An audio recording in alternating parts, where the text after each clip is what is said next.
Bonsoir. Ce soir, j'aimerais vous parler de ce que j'ai ramassé dernièrement à mon disquaire. Euh, Carlo Gesualdo Responsoria 511, dirigé par le Collegium vocal de Gand, par Philippe R. Weg.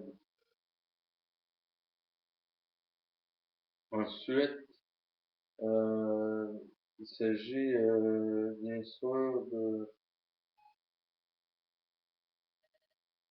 Tenebrae Responsory. Ça, c'est la leçon des ténèbres, mettons, en français, là. Pour ceux que ça dit rien, c'est la leçon des ténèbres. Puis, je m'attendais à quelque chose de vraiment sombre, puis glauque, puis en écoutant les deux CD, la première écoute, ça veut rien dire, là. C'est juste une impression légère qu'on a. Mais à date, je peux pas dire que c'est de la musique vraiment sombre et ténébreuse. Moi, je trouve qu'il y a beaucoup de lumière dans cette composition-là. Puis, ils disent, les spécialistes disent que Gilles Gesualdo a comme inventé un peu la musique expérimentale. Euh, c'est vrai. Pour une chose, mettons, comme la polyphonie, je pense que c'est un des pionniers de la polyphonie, puis c'était nouveau à l'époque, le chromatisme. Puis quoi dire d'autre sur Gesualdo? Stravinsky a commencé à s'intéresser à ce compositeur-là parce qu'il était sombré dans l'oubli de ce compositeur-là, là. Pendant le siècle qui a précédé, son siècle, il est passé dans l'oubli comme si, mettons, c'était un no-name qui n'existait pas, puis c'est ça. Mais plus tard, des gens comme Robert Kraft, qui ont fait un vinyle, puis c'était du Gesualdo, puis ce disque-là a beaucoup a fait une forte impression sur Stravinsky. Puis ça, on était en 1960. Bon, Stravinsky était assez vieux, puis il habitait aux États-Unis, puis en tout cas, c'est un détail.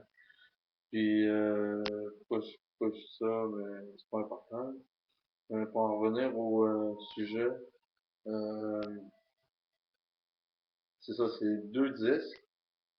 Sur le premier disque, c'est marqué Fer- Feria Quinta et Feria Sexta. Ok, on suppose 4 et 5, mettons, Feria, je sais pas ce que ça veut dire.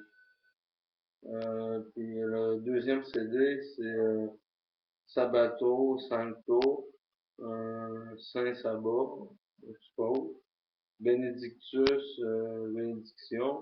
Puis Miserere, la misère, je sais pas.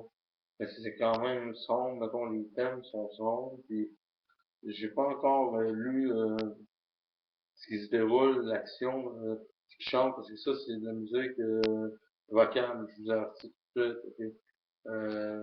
C'est le chant qui prime sur tout, là, je veux dire, comme il y a pas d'instrumentation autre que des chants, c'est comme ça se rapproche des chants grégoriens, euh, quasiment, on pourrait dire, si on pourrait comparer ça à quelque chose.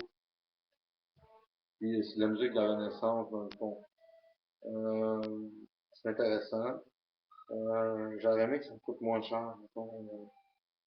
Mais le seul problème, c'est que oui, j'ai vu des Naxos qui étaient de Gesualdo, mais le seul problème, c'était ces madrigals, puis je suis pas encore assez comme fan de Gesualdo pour apprécier ses madrigals. Ses madrigals, c'est une sorte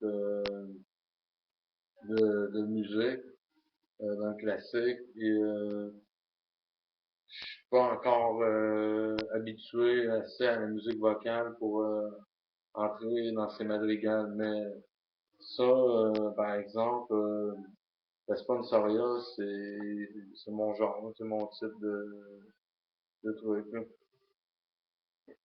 Puis c'est tout ce que j'avais à dire. Merci.